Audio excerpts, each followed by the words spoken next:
আলহামদুলিল্লাহ রাব্বিল আলামিন ওয়াসসালাতু ওয়াসসালামু আলা আশরাফিল আম্বিয়া ওয়াল মুরসালিন নবিয়িনা মুহাম্মাদিন ওয়া আলা আলিহি ওয়া সাহবিহি আজমাইন আম্মা বাদ। আমরা গত দর্শে আলোচনা করেছিলাম আল্লাহর ইবাদত কি কি জিনিস দিয়ে আমরা করব, কিভাবে আল্লাহর ইবাদত করব, কি কি বিষয় দিয়ে আল্লাহর ইবাদত করব, কিভাবে আল্লাহর ইবাদত হয়। আমরা বলেছিলাম যে আল্লাহর ইবাদত হয় দোয়া দিয়ে, আল্লাহর কাছে দোয়া করলে ইবাদত হয়, আল্লাহর কাছে সাহায্য চাইলে ইবাদত হয়, আল্লাহর কাছে উদ্ধার কামনা করলে ইবাদত হয়, আল্লাহকে ভয় করলে ইবাদত হয়, আল্লাহর কাছে আশা করলে ইবাদত হয়, আল্লাহকে ভালোবাসলে ইবাদত হয়, এবং আল্লাহর কাছে আল্লাহর নামে জবে করলে ইবাদত হয়, আল্লাহর জন্য কিছু দিলে ইবাদত হয়, সাদাকা করলে ইবাদত হয়। এই ইবাদতের বিভিন্ন প্রকার আমরা উল্লেখ করেছি গত দার্সে। আপনাদের মনে আছে কি না যে কী কী জিনিস ইবাদত করতে হয়? ইবাদত এগুলো উল্লেখ করার উদ্দেশ্য হচ্ছে ইবাদতগুলো একমাত্র কার জন্য হবে? আল্লাহর জন্য। সমস্ত ইবাদত আমার রব্বুল আলামিনের জন্য হবে। সুতরাং দুনিয়ার কেউ যদি এর কোনো একটা অংশ অন্য কিছুর জন্য দেয় তাহলে সেটা শিরক হয়ে যাবে। এই জিনিসটাই হচ্ছে গত দার্সের লাস্ট কথা ছিল। আমরা এর বাকি অংশ পড়ব, দলিল দেব প্রত্যেকটা কথা যে ইবাদত এর প্রমাণ শাইখুল ইসলাম মুহাম্মদ বিন আব্দুল ওয়াহাব রাহমাতুল্লাহ আলাইহি তার সালাসাতুল উসুল 3টি মূলনীতি গ্রন্থে উল্লেখ করেছেন। আমি দলিলগুলো সাথে ওনার যে বক্তব্য সাথে দলিল উল্লেখ করব, বুঝাই দেবো ইনশাআল্লাহ।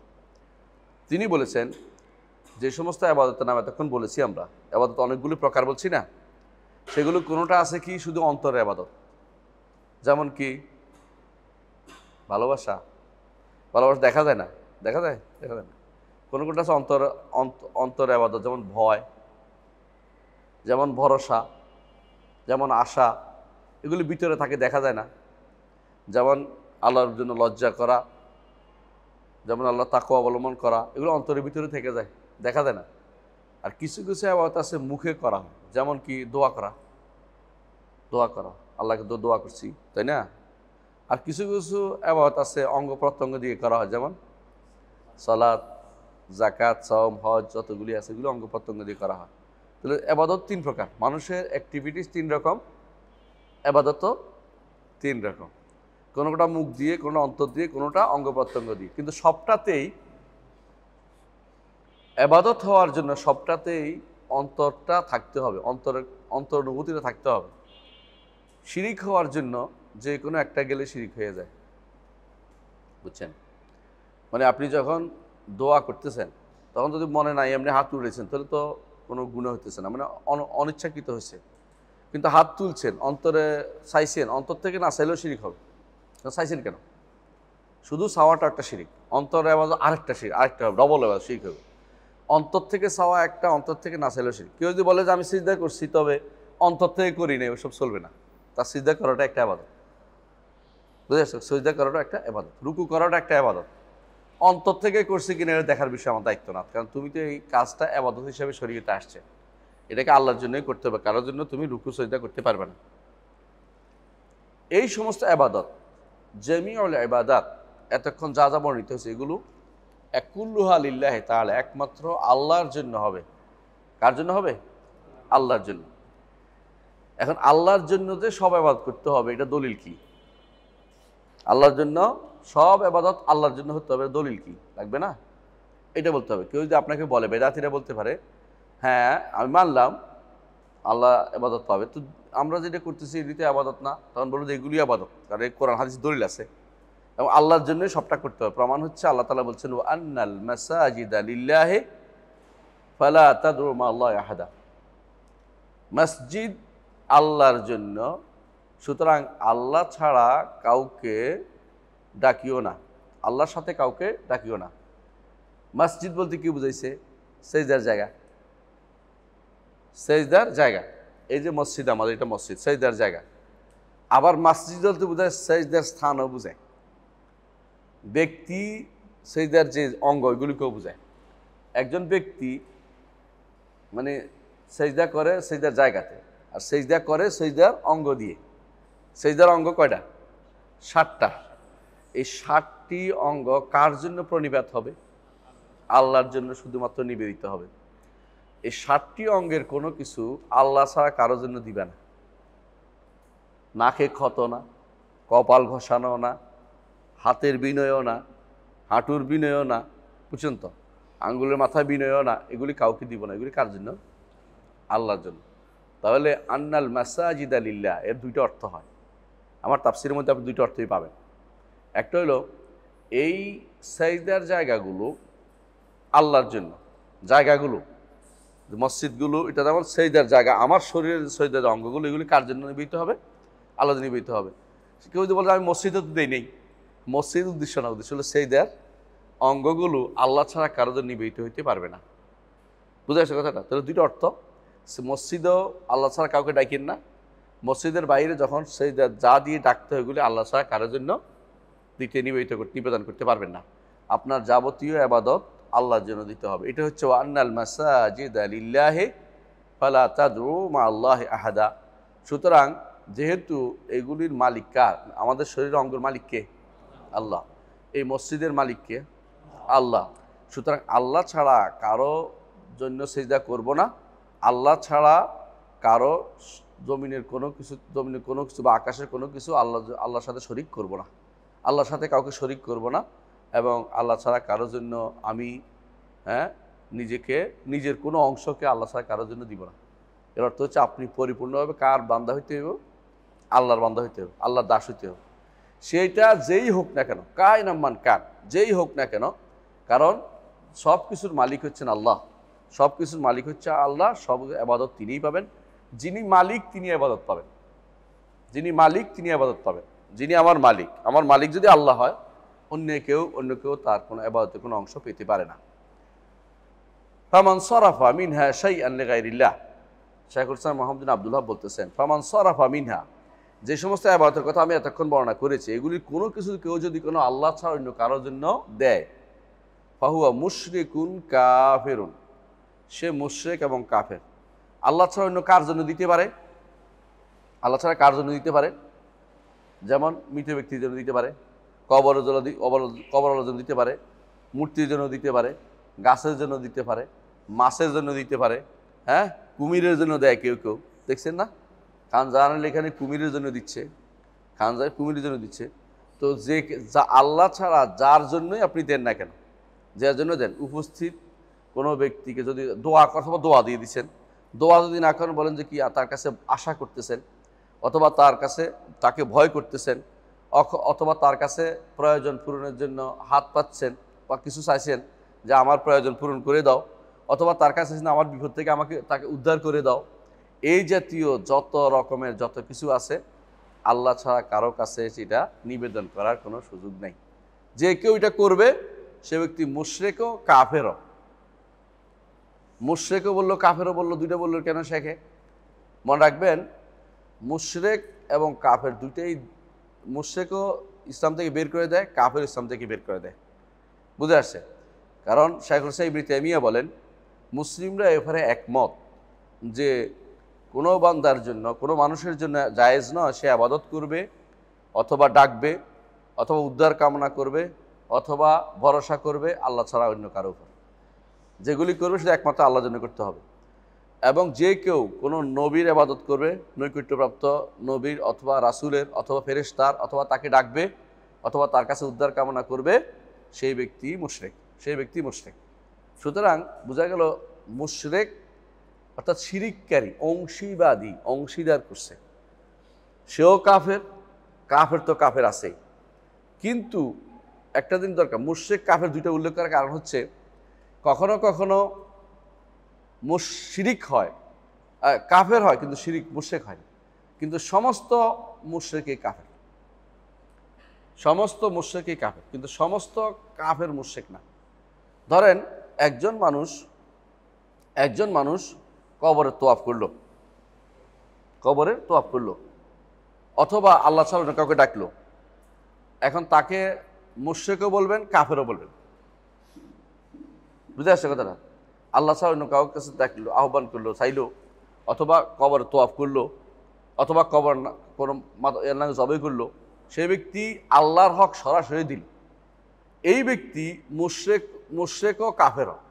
কিন্তু একজন মানুষ ধরেন সে ব্যক্তি আল্লাহর দ্বীন নিয়ে ঠাট্টা করলো, এখন কি হইল? সে কাফের হইল। এখন সে কাফের হয়ে গেল, কিন্তু এইটাই সব, এটা শিরিক হয় না, এটা কাফের হয়েছে। বুঝছেন কিনা? মানে কুফরির প্রকার অনেক, এর মধ্যে একটা প্রকার হচ্ছে শিরিক। কুফরির অনেকগুলি প্রকার আছে, তার মধ্যে একটা প্রকার হচ্ছে শিরিক। আমরা এটা পড়াইছি না আপনাদেরকে, তাই না, কি পূর্বে, যে কুফরির অনেকগুলি প্রকার আছে, তার মধ্যে একটা প্রকার হচ্ছে শিরিক। সবগুলিকে একরকম করার দেখা যাবে না, কারণ কুফরির অনেকগুলো প্রকার রয়েছে। ধরেন আপনি একজন মানুষ যখন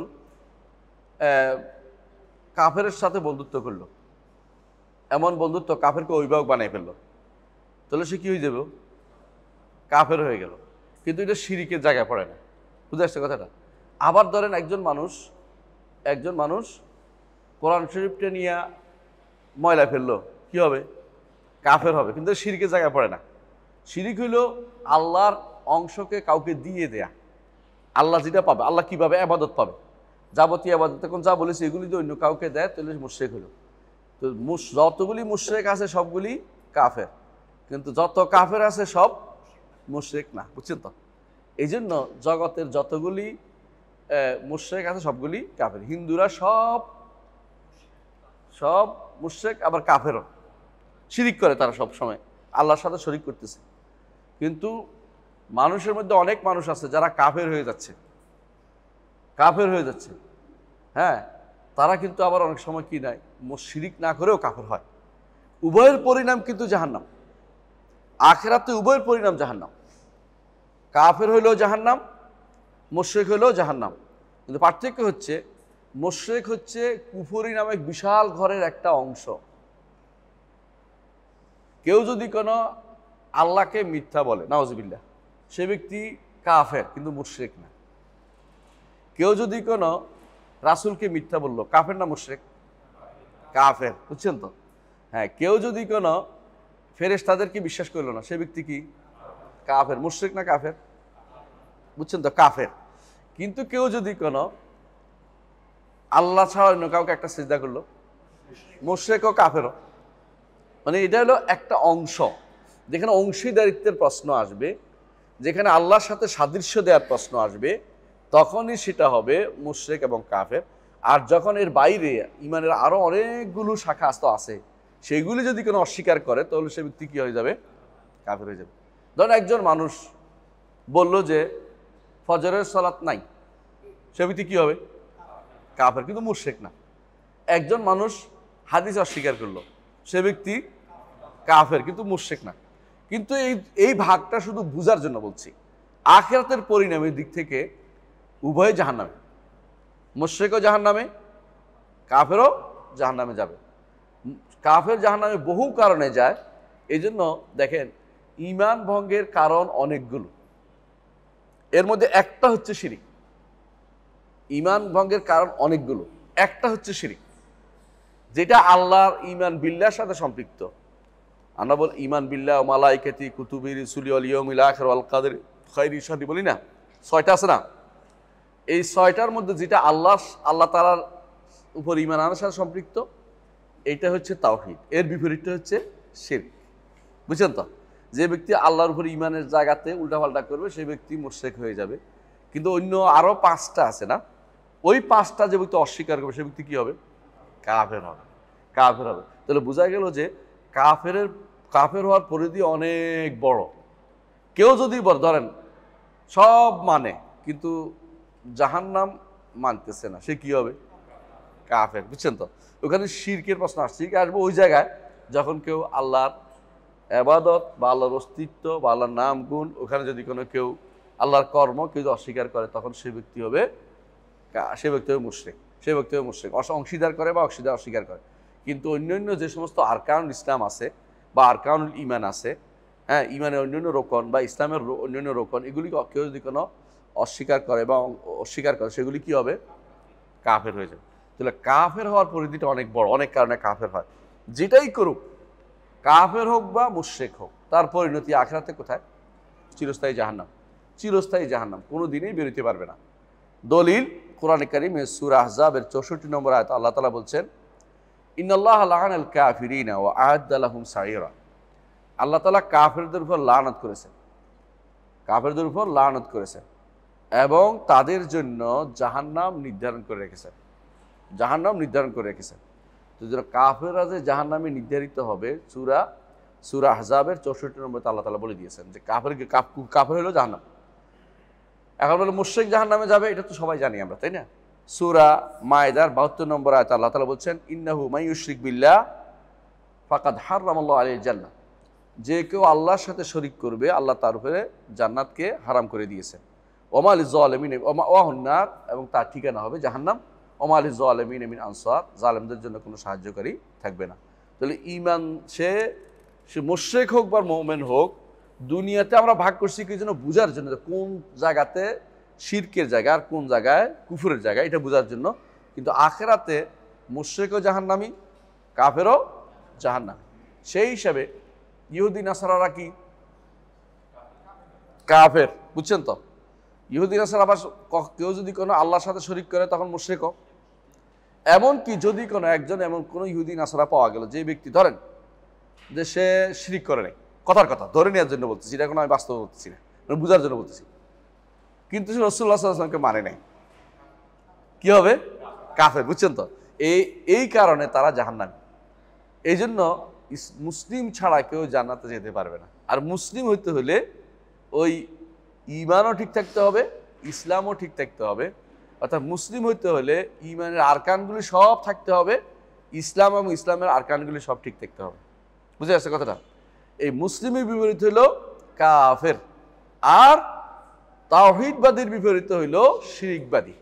তাওহীদ হচ্ছে আল্লাহর সাথে সম্পৃক্ত যে অংশটুকু ঈমানের, সেটার বিপরীত হইল শিরক, সেটার বিপরীত হইল শিরক।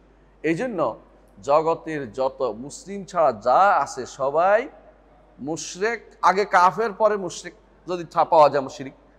যদি সেও কোনোদিন শিরিক যদি নাও করে তবুও কাফের কেন? সে রসুলকে মানে, আমাদের ঈমান আনে নাই, সে ওই আমাদের ঈমান না আনার কারণ সে ব্যক্তি কি হয়ে যাবে? হ্যাঁ, কাফের হয়ে যাবে, এবং কাফের হলে তার চিরস্থায়ী পরিণতি হচ্ছে জাহান্নাম। এই জন্য রাসূলুল্লাহ সাল্লাল্লাহু আলাইহি ওয়াসাল্লাম বলেছেন আইয়ুমা মারারতা বিকাবরি মুসলিমিন আকাবরি মুশরিকিন বাশশিরহু বিন্নার, যত মুশরিকের কবরের পাশ দিয়ে যাবে তোমার দায়িত্ব হচ্ছে তারে বলে দেয়া যে তুমি জাহান্নামী। শর্ত হচ্ছে আমি জানতে হবে জাহিলি যুগে শিরিক অবস্থায় মারা গেছে, কিন্তু মানুষদেরকে কবরের পাশ জানেন না কিছু, শুধু জাহান্নামী জাহান্নামী বলবে না, কারণ জানেন না। কিন্তু আপনি যদি জানেন যে সে শিরিক অবস্থায় মারা গেছে, তখন শুধু বলতে পারবেন যে এই লোক জাহান্নামী। কারণ শিরিক অবস্থায় মারা গেলে, মুশরিক অবস্থায় বা কাফের কুফর নিয়ে মারা গেলে সে ব্যক্তি আর কোনোদিন জান্নাতে যেতে পারবে না। তা জান্নাত তার জন্য হারাম করে দেয়া হয়েছে, জাহান্নাম তার জন্য অবধারিত হয়ে যায়। এখন আপনি যে এতক্ষণ বললেন, তো বলতে পারেন যে এর দলিল কি?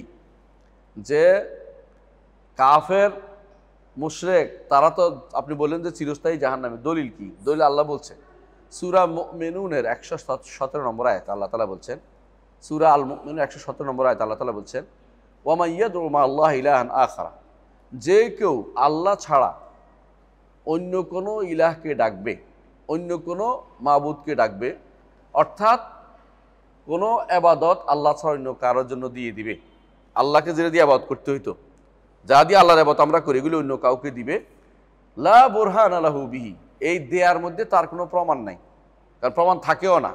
শিরকের কোনো প্রমাণ থাকতে পারে না। শিরক হচ্ছে ভুল আবেগ দ্বারা পরিচালিত। ভুল আবেগ বুঝেন, অথবা ভুল তথ্যের উপর নির্ভর করে। ভুল আবেগ কি? আমার পেট ব্যথা হয়েছিল, তো একজন বললো আমার পেট ব্যথা হয়েছিল, তো আমি সঙ্গে সঙ্গে নিয়ত করছি যে এই যে মাজারে 10টা টাকা দিব, সঙ্গে সঙ্গে পেট ব্যথা ভালো হয়ে গেছে। সুতরাং বিশাল আল্লাহর ওলি বোঝা গেল এগুলি কি দিয়ে চলতেছে? আবেগ। এই আবেগ তো কোনো ইয়ার নাম না, অভিজ্ঞতা দিয়ে কোনো ইসলাম সাব্যস্ত হয় না। আপনাকে এটা করছেন যে এটার সঙ্গে সঙ্গে আপনি ঈমান হারা হয়ে গেছেন, 10টা টাকা দিবেন কইছেন, আপনি মনে করছেন উনি এখন ভালো করে দিচ্ছেন, ওনার কারণে আপনি ভালো হয়ে গেছেন। যেটাই হোক, ছোট শিরক বড় শিরক, শিরকের থেকে আপনি মাপ নাই।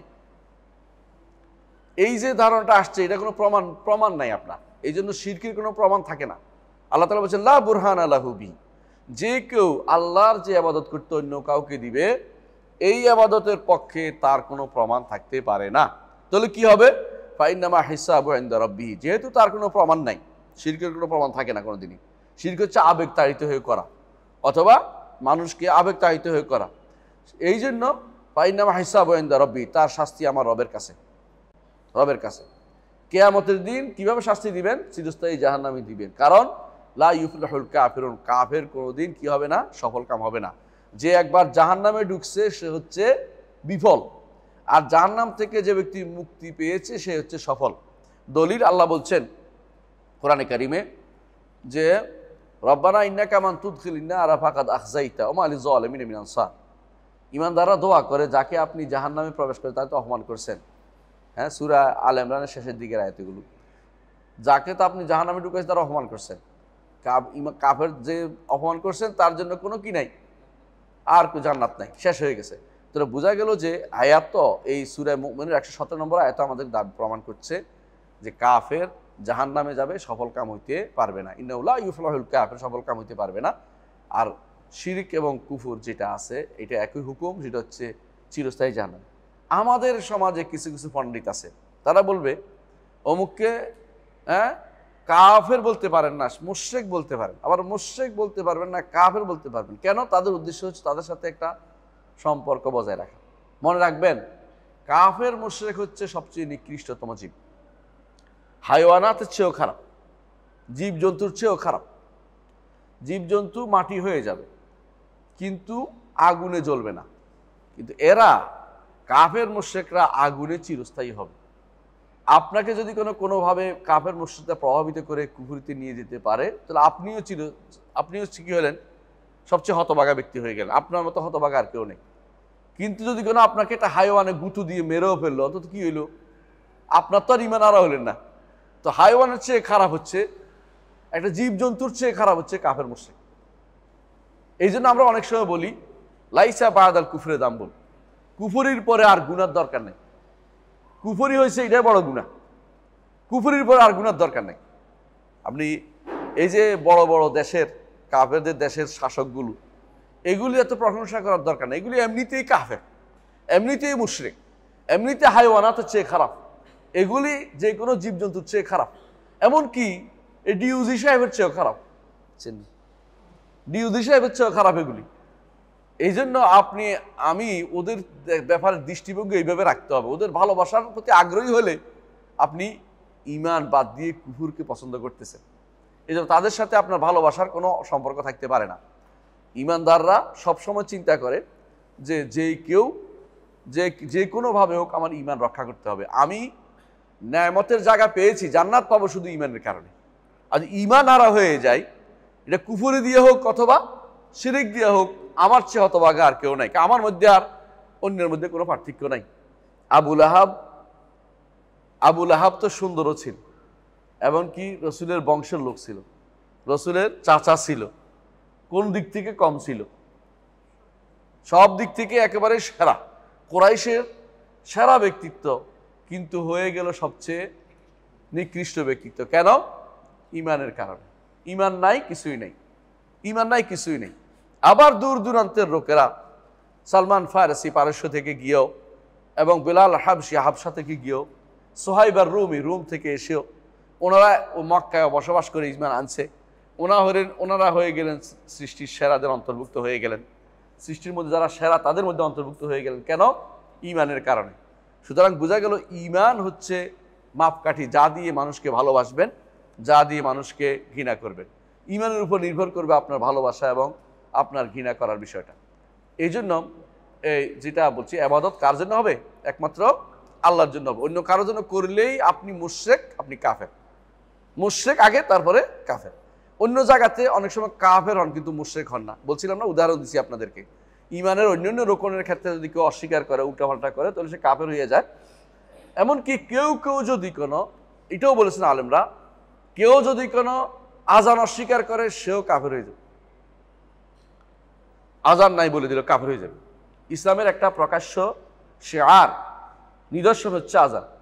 অস্বীকার হলে কাফের, কিন্তু সে মুশরিক না, সে তো মুশরিক না, সে তো কাফের হয়ে যাবে। কাফের মুশরিক যেই হোক না কেন, তার চিরস্থায়ী পরিণাম হচ্ছে কি? জাহান্নাম। এখন আমরা উল্লেখ করব, উনি তো এতক্ষণ ধরে শাইখুল ইসলাম উল্লেখ করেছেন, অনেকগুলো ইবাদতের কথা উল্লেখ করেছেন, দলিল উল্লেখ করেন নাই। বলছে যাবতীয় ইবাদত আল্লাহর জন্য হতে হবে। তিনি একটা একটা ইবাদত উল্লেখ করবেন, একটা একটা দলিল উল্লেখ করবেন। ওনার সৌন্দর্য, বইয়ের সৌন্দর্য হচ্ছে এটা যে সাধারণ মানুষকে কিভাবে দলিল শিখাইতে হয় তিনি সেটা দেন।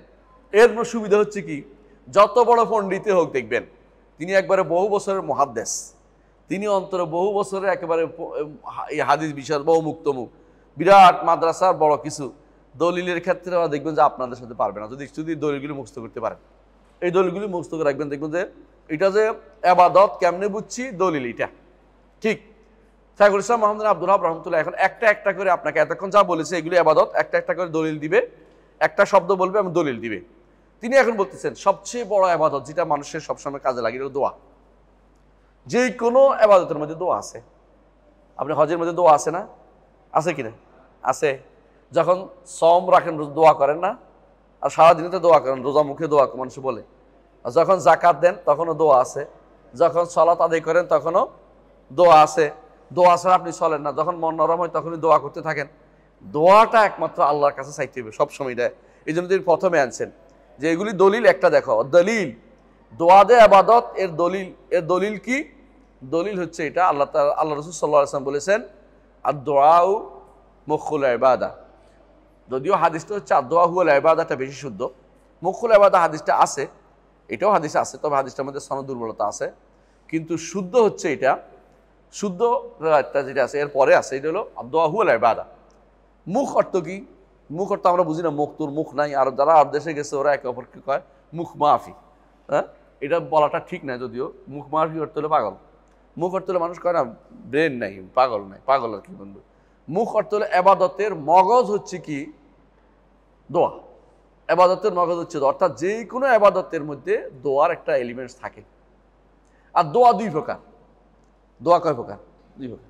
এক প্রকার দোয়া হচ্ছে চাওয়ার, যেমন রব্বানা যালামনা আতিনা রব্বানা যালামনা ফিদ দুনিয়া রব্বানা ইন্না যালামনা, দোয়া করে সারাদিন রব্বানা আতিনা ফিদ দুনিয়া হাসানা ওয়া ফিল আখিরাতি হাসানা রব্বানা যালামনা আনফুসানা। এই যে চাইতেছেন, এটা হলো চাওয়ার দোয়া একটা। আর একটা হচ্ছে চাওয়ার দোয়া নয়, ইবাদতের দোয়া। আপনি চাচ্ছেন না কিন্তু ইবাদত করে যাচ্ছেন, আল্লাহ দেখছেন কিনা। আল্লাহ খুশি হয়ে বলবেন যে আমার বান্দা আমার কাছে না চেয়ে শুধু করেই যাচ্ছে, আমার বন্দনা করেই যাচ্ছে, আমি তাকে তার চাওয়ার চেয়েও বেশি দান করব। এটাও হাদিস দ্বারা প্রমাণিত। তাহলে বোঝা গেল কোনটা বেশি করতে হবে? হ্যাঁ, সাধারণভাবে ইবাদত বেশি করে যেতে হবে চাওয়ার চেয়ে। আমরা হ্যাঁ চাইতেও হবে, কখনো কখনো চাওয়ার জায়গাতে চাওয়াটা উত্তম। যেমন শেষ বৈঠকে চাওয়া উত্তম, সেজদার মধ্যে চাওয়া উত্তম, বুঝছেন তো? কিন্তু অন্য সময়ে ইবাদত করে যাওয়া বেশি উত্তম। অন্য সময় এই জন্য কোরআন তেলাওয়াত পড়ে যান এটা পড়েই যাচ্ছেন, ইবাদত করেই যাচ্ছেন। যত পড়েন তত ইবাদত। কোরআন তেলাওয়াতটা কিসের ইবাদত? মুখের ইবাদত। মুখের ইবাদত। এটা করে যাচ্ছেন। মাঝে মধ্যে দোয়া করি, আবার একটু দোয়া করতে পারেন মন মতো। দোয়ার কথা আসছে, আল্লাহর কাছে চাওয়ার কথা চাইলেন, কোনো সমস্যা নেই। কিন্তু বেশিরভাগ ইবাদত আপনার যেন হয় কিসের মাধ্যমে? ইবাদতের মাধ্যমে। অর্থাৎ এই বন্দনার ইবাদত, মানে যেটা করে গেল তার অনুমতি, তার নির্দেশ পালন করেন মাধ্যমে ইবাদত করে গেলেন। আর কিছু আছে চাওয়ার ইবাদত। যেই কোনো ইবাদতে মানুষের জীবনের বড় একটা অংশ থাকে কি? চাওয়া। এ দোয়া হয় সে বন্দনা করতে থাকে, আল্লাহর আনুগত্য করতে থাকে, নইলে সে আল্লাহর কাছে চাইতে থাকে। এই জন্য হাদিস যেটা বলা হয়েছে, দোয়াই হচ্ছে ইবাদতের মূল, হচ্ছে দোয়া, মগজ হচ্ছে দোয়া। ইবাদতের খালেস খোলাসা জিনিস হচ্ছে দোয়াটা। এবং অন্য হাদিসে আসছে আর দোয়া হুয়াল ইবাদা, দোয়াটাই ইবাদত। দোয়াটাই ইবাদত। কারণ যত দোয়া সব ইবাদত, কিন্তু যত ইবাদত সব দোয়া না। কিছু বুঝছেন কিনা? যত ইবাদত সব দোয়া না, এটা হতে পারে, কিন্তু যত দোয়া সব কিন্তু ইবাদত চলে গেছে। কোনো ইবাদত আছে আপনি করে যাচ্ছেন কি জন্য? আল্লাহ নির্দেশ প্রতিপালন, চাচ্ছেন না কিছু, কিন্তু ওইটাও এক ধরনের ইবাদত। হিসাব করলে ওইটাও এক ধরনের দোয়া। আমরা বলছি না দোয়া দুই রকমের, ওইটাও এক ধরনের দোয়া। কিন্তু স্বাভাবিকভাবে মানুষ মনে করে যে চাওয়াটা শুধু দোয়া আর এই ইবাদত করে যাওয়াটা দোয়া হচ্ছে না। কিন্তু আমরা বলছি দুইটাই কি? দুইটাই মূলত দোয়া এবং দুইটাই মূলত ইবাদত। এই জন্য দোয়া হলো ইবাদত, দোয়াই ইবাদত, ইবাদতই দোয়া, এভাবে বলে কোনো সমস্যা নেই, একই কথা। বুঝতে হবে এটা হাদিস দ্বারা সাব্যস্ত হয়েছে এটাকে। এখন বলেন যে হাদিস দিলেন, কোরআন দেন, কোরআন দলিল দিচ্ছে তিনি বলছে, আল্লাহ তাআলা বলতেছেন ওয়াকাল রাব্বুকুম উদউনি আস্তাজিব লাকুম। আর তোমাদের রব বলছেন, তোমাদের রবকে আল্লাহ, আমাদের রবকে আল্লাহ, তিনি আমাদেরকে নির্দেশ দিচ্ছেন। এই কল অর্থ কি? নির্দেশ দিচ্ছেন। আল্লাহ বলছেন কি নির্দেশ দিচ্ছেন? উদউনি, আমাকে ডাকো। আমাকে বলতে কাকে? আল্লাহকে ডাকো। ডাকে কি বলতে হবে? আই আনজিলু বিয়া হাওয়াই জুকুম, তোমাদের যাবতীয় প্রয়োজন আমার কাছেই চাও। ডাকা অর্থ এনে যে আল্লাহ আল্লাহ আল্লাহ করে বসে কিছু মানুষ এই জানা, আল্লাহ আমাকে এটা দেন, আল্লাহ আমাকে এটা দেন, আল্লাহ আমাকে এটা দেন, আল্লাহর কাছে চান, যাবতীয় প্রয়োজন আল্লাহর কাছে চান। তাহলে কি হবে? আস্তাজিব লাকুম, তোমাদের ডাকে আমি সাড়া দেব। সাড়া দিয়ে কি করবে? তোমরা যা চাইবে তা দিব, তোমরা যা চাইবে তা দিব, তোমাদের প্রয়োজন পূরণ করব।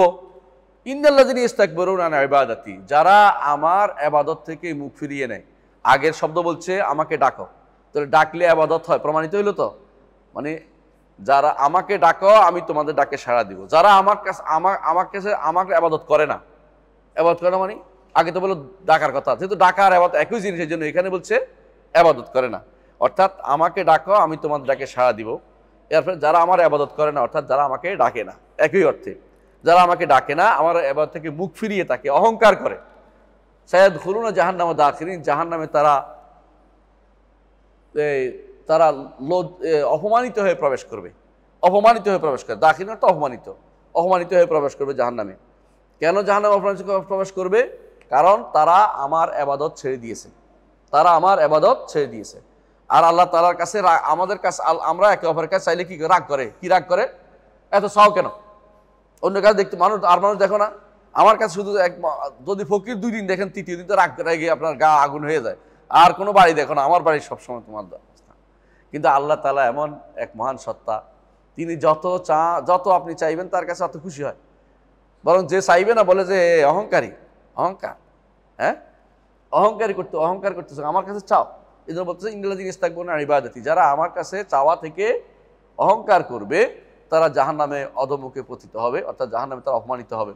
এই জন্য সবাই জানে যে এটা, যে যেই জন্য তাদেরকে এই অপমানিত হবে, তাই জন্য তারা চায় নাই কেন, এই জন্য তাদের জন্য শাস্তি, যে তারা কেন আল্লাহর কাছে চাইল না, এবং তাদেরকে এই জন্য তাদেরকে শাস্তি পেতে হবে।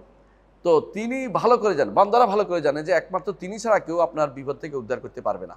এই জন্য তাকে চাইতে হবে, এবং তিনি যদি কোনো আপনার বিপদ উদ্ধার করতে চান, তার কোনো কষ্টের বিষয় না। ইন্নামা আমরু ইযা আরাদা শাইআন আন ইয়াকুলা লাহু কুন ফায়াকুন, তিনি যখন ইচ্ছা করেন কাউকে উদ্ধার করতে, তখন তাকে শুধু কুন হও হয়ে যায়, ফায়াকুন তাতে হয়ে যায়। সূরা ইয়াসিনের 82 নম্বর আয়াতে আল্লাহ তাআলা এটা বলেছেন। আর সৃষ্টিকুল যদি সমস্ত মানুষ একত্রিত হয়, আপনার কি রোগ থেকে ভালো করতে পারবে? আপনাকে কি মুক্তি দিতে পারবে মৃত্যু থেকে? আপনার কোনো ভালো মন্দ টেনে আনতে পারবে না। তাহলে যারা এইটা করতে পারবে না, তাদের দিকে আপনি কেন তাকাচ্ছেন? আপনি আল্লাহর দিকে কেন তাকাচ্ছেন না? আল্লাহর দিকে কেন আপনি নিজেকে নিবদ্ধ করছেন না? আল্লাহ তাআলা এই জন্য বলছেন ওয়াল্লাযিনা তাদউনা মিন দুনিহি মা ইয়ামলিকুনা মিন কিতমির, সূরা ফাতিরের 13 নম্বর আয়াতে আল্লাহ তাআলা বলছেন, তোমরা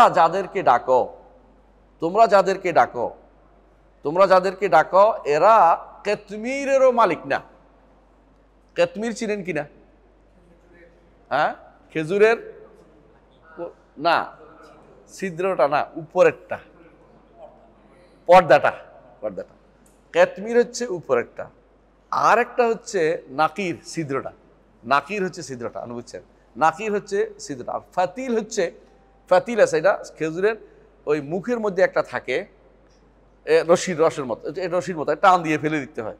তো এই হলো আল্লাহ তাআলা কোরআনে কারীমে উল্লেখ করেছেন বারবার এগুলি কেন, কারণ আরবরা এগুলি খুব বেশি চিনে, যে এইটাও মালিক নয়, তারা এইটাও মালিক নয়। সুবহানাল্লাহ, আপনি কি বুঝেন উপরেরটা কেন দিছে আল্লাহ তাআলা? এটা বুঝা এখন অনেকেই বিশ্বাস বুঝে যে যদি কোনো খেজুরের উপরে, আটির উপরে এই শক্তটার উপরে না দেওয়া হইতো, তাহলে ওই খেজুরিটা এক সময় নষ্ট করে দিত, ফলটাকে নষ্ট করে দিত। আপনার কাঁঠাল দেখছেন, কাঁঠালে দেখবেন কাঁঠালের বিচির উপরে আরেকটা আবরণ আছে, পাতলা একটা আবরণ থাকে। এইটা যদি কোনো না থাকতো, কাঁঠালের বিচি কিন্তু একদিক দিয়ে বেরিয়ে যেত, বড় হয়ে যেত। ওইটা দিয়ে ওইটাকে নিয়ন্ত্রণ করে তার উপর দিয়ে খাবারের ব্যবস্থা আপনাকে করে দিয়েছেন আল্লাহ তাআলা। এই জন্য দুনিয়ার মানুষ এইটুকুরও মালিক নাই, এই যে উপরের যে কিতমির দেওয়ার মালিকও তারা নাই, এই ঢাকনাটা দেওয়ার মালিকও তারা নয়। তাহলে আপনাকে কিভাবে তারা উদ্ধার করবে বিপদ থেকে? আপনি বলেন তো, আপনি তার কাছে কেন চাচ্ছেন? সে আপনাকে কিছুই করতে পারবে না, কিছুই দেওয়ার ক্ষমতা সে রাখে না, কোনো কিছু দেওয়ার ক্ষমতা সে রাখে না। সুতরাং আপনি তার কাছে বাদ দিয়ে একমাত্র আল্লাহর কাছেই শুধুমাত্র তাকে ডাকুন, তার কাছেই নিজের অভাব অভিযোগ তার কাছেই পেশ করুন। সবচেয়ে বেশি শিরকের জায়গা কিন্তু এই জায়গাটাই হয়। মানুষ মুখের এই যে ডাকার শিরকটা বেশি করে, বুঝলেন? কিন্তু এমনকি কিছু দিয়েও আবার এটা মুখে এটা করে। কোথাও 1 টাকা দিয়ে আবার মুখে বলতে থাকে খাজা বাবা দিয়ে দেন, অথবা বলতে থাকে যে হ্যাঁ এক শাহজালালের কি আপনাদের খান জাহান আলীর ওই যে কুমির, আমি ওই দিন নিজে দেখলাম কুমিরের কাছে চাইতেছে, কুমিরের কাছে চাইতেছে, মানে কুমির বাবা কইতেছে, মানে কুমির বলে বাবা হয়ে গেছে ওর। তো কুমির বাবা চাইতেছে, মহিলা কুমিরের কাছে, কুমির হাত দিয়ে ধরছে, এটা বিশাল কিছু, সে চিৎকারতে মহিলা কুমির ধরতে পারছে। এবং এই কুমিরের কি কাজে লাগে, মানে কুমিরগুলি মেরে ফেলা তো রাষ্ট্রপ্রধানের দায়িত্বের ভিতরে পড়ে এগুলি, কারণ তো শিরকি রাখা, এবং এগুলি যে লুকিয়ে সুকিয়ে রাখে যারা, তারা তো শিরকি বিক্রি করে। মানুষের ইমান নিয়ে করে, মানুষের ইমান নিয়ে ব্যবসা করতেছে, তারা ইমান নষ্ট করতেছে মানুষের। তো এই যে কাজগুলো, এই যে কাজ, এটা বেশিরভাগই দেখবেন যে মুখের শিরকটা বেশি হয়, দোয়ার শিরকটা বেশি হয়, দোয়া দিয়ে মানুষ শিরকটা বেশি করে। এই জন্য তিনি প্রথমে এটা আনসার বুঝিয়ে দিলেন যে এই জায়গাতে কিন্তু কেউ যত সারাদিনই চিৎকার করলেও একটা কেতমির দিতে পারবে না, একটা কেতমির দেওয়ার ক্ষমতা নাই, একটা ঢাকনা দেওয়ার ক্ষমতা নাই, একটা খেজুরের ঢাকনা যা কোনো অর্থহীন, কেউ খায়ও না। অর্থহীন তো আমাদের দৃষ্টিতে খাই না এই জন্য, কিন্তু অর্থকরী সম্পদ না, কিন্তু আল্লাহ তাআলা দিয়েছেন হিকমতের কারণে এটা খুবই দরকারি। কিন্তু এটা কোনোভাবেই এইটা তারা মালিক নয়, তাহলে তারা আপনাকে কি দিবে? কিছু দিতে পারবে না। অনেকে দুর্ভাগ্যবশত বানরের কাছেও চাচ্ছে, হ্যাঁ, বিড়ালের কাছেও চায়। দেখেন, গলায় কাঁটা আটকিলে বিড়ালের পা ধরে, গলায় কাঁটা আটকিলে বিড়ালে কি করবে? বিড়ালে কি আপনার কাঁটা বের করে খাবে? মনে করছে বিড়ালে এবারে পা বের করে কাঁটা নিয়ে খাবে। এই জাতীয় সবগুলি কিন্তু শিরকের ভিতরে পড়বে, কারণ বিড়ালের পায়ের সাথে কাঁটার কোনো সম্পর্ক নাই, বিড়াল কিছু করতে পারবে না। বিড়াল যদি এমন হইতো যে বিড়ালের মাথাটা ঢুকিয়ে দিয়ে আপনার গলা থেকে কাঁটা বের করে আনতো, তাহলে কথা ছিল যে হ্যাঁ এটা একটা কাজের কাজ করতেছে, হ্যাঁ, কিন্তু এর বাইরে আপনি বিড়ালের পা ধরবেন কেন? তো আপনি শিরিক করতেছেন না ভাই, বুঝেন না কেন কথাটা? তাহলে বোঝা গেল এরা কোনো মালিক নয়, যেটা এটা চাওয়াটাই হচ্ছে আপনার জন্য বোকামি। যারা এই কাজটা করে সবচেয়ে বেশা, তারা মানসিকভাবে তারা সুস্থ না, কারণ তার বুঝতে হবে যে কেন আমি এটা করতে চাচ্ছি। যারাই মনে রাখবেন, মানুষের অভাব এটা চিরন্তন, মানুষের মধ্যে অভাব চিরন্তন, অভাব একটা জিনিস আছে। আরেকটা জিনিস মানুষের আবেগ, এটা হচ্ছে চিরন্তন। আবেগ এবং অভাব, এই দুইটা জিনিস মানুষ কখনো নিয়ন্ত্রণ করতে পারে না। এই দুইটা যখন নিয়ন্ত্রণ করতে না পারে, মানুষ কোথায় যায়? এটাকে যে কোনো মূল্যে অভাবটা দূর করার জন্য কারণের কাছে যায়। যদি আল্লাহর কাছে না যায়, তাহলে অন্য কারোর কাছে যায়, যেখানে গেলে শিরিক হয়, বুঝছেন তো? ঠিক আবেগও, মানুষের আবেগের জায়গা একটা থাকেই। যখন কেউ আবেগের জায়গা আল্লাহর কাছে পেশ না করবে, তখন সে শিরকের জায়গায় সে আবেগ পেশ করবে। এই জন্য দেখেন, আমি একটা উদাহরণ দিয়ে থাকি সবসময়, আপনার মনে আছে কিনা, যে বৌদ্ধ ধর্মে, বৌদ্ধ কিন্তু বলছে যে বৌদ্ধের কাছে ওই আল্লাহর কোনো মূল্য নেই, মানে তাদের কাছে আল্লাহ নাই। মূলত বৌদ্ধরা এটাকে বলা হয় নিরেশ্বরবাদী, তারা ঈশ্বরবাদী না। কিন্তু তাদের অনুসারীরা পরবর্তীতে এসে দুই ভাগ হয়ে গেল, একদল হলো হীনজানি, একদল হলো মহাজানি। হীনজানিরা কি করে, কয় না এভাবে কি চলা যায় নাকি, আমরা বৌদ্ধের কাছে চাইয়া বসি, এখন বৌদ্ধের কাছে চাই। যে বৌদ্ধ এবাদতের কথা স্বীকার করে, সে শুধু মানে আল্লাহর কথা মানে নাই। তোমার জিজ্ঞাসা করছে আনন্দ তার ছাত্র জিজ্ঞাসা করছে যে ভগবান বৌদ্ধ, আপনি বলুন আমাদেরকে আল্লাহ সম্পর্কে, স্রষ্টা সম্পর্কে বলুন। তো বলছে, তোমার কি সৃষ্টির সমস্যার সমাধান হয়ে গেছে? স্রষ্টা দিয়ে তুমি কি করবে? মানে সে স্রষ্টা আলোচনা করতে রাজি নেই, বুঝছেন তো কথাটা? সেই মানুষেরাই স্রষ্টা বানাই ফেলছে, কারে? বৌদ্ধরে বানাই ফেলছে, কারণ আবেগ যার জায়গা পাচ্ছে না। এই জন্য আরেক গোষ্ঠী যারা একেবারে মহাজানি বলে, ওরা কি করে, কিছুর ইবাদত করে না, নাস্তিকরা। বৌদ্ধ ধর্ম মূলত নাস্তিকতার মধ্যে, বেশিরভাগ তার মূল হচ্ছে নাস্তিকতা। তাদের মধ্যে সমস্যার সমাধানটা হয়েছে তাদের কাছে বড় কিছু। সমস্যা আছে, সমাধান আছে, সমস্যার সমাধানের উপায় আছে, সমস্যার সমাধান করতে হবে, এই চার নীতিতে তারা সারা জীবন চলে। কিন্তু পরবর্তী সমাজে এসে দেখছে যে এটা দিয়ে চলে না, কারণ আবেগ আছে, অভাব আছে। অভাব এবং আবেগ, বুঝছেন তো? দুই একটা একটা আ, এই দুইটা আছে। এই দুইটাকে নিয়ন্ত্রণ করতে হলে অবশ্যই আপনাকে একজনের কাছে, কোনো না কোনো ব্যক্তির কাছে আপনাকে সেটা ধর্ণা দিতে হবে। যদি হক আল্লাহর কাছে না দেন, না হক আল্লাহর কাছে যাবেন, না হক মাবুদের কাছে যাবেন। হক মাবুদের কাছে গেলে তিনি অবশ্যই আপনার এটা পূরণ করবেন। না হক মাবুদের কাছে গেছে, শিরিক করেছেন, দুনিয়ার বুকে আপনার এটা পূরণ হবেই হবে। দুনিয়ার বুকে আল্লাহ সবাইকে দেন। আল্লাহ কোরআনে কারীম বলছেন কুল্লান সূরা বনী ইসরাঈলের মধ্যে আল্লাহ তাআলা বলছেন কুল্লান নুমিদ্দু হাউলা ওয়া হাউলা মিন আতা'i রাব্বিক। ঈমানদাররা দেন, কাফেররা দেন। এখন অনেকে বিভ্রান্ত হয়ে যায়, সে তো কুফরি করেও পাইছে, কুফরি করে পাইছে, আল্লাহ দুনিয়াতে সবাইরই দিবে।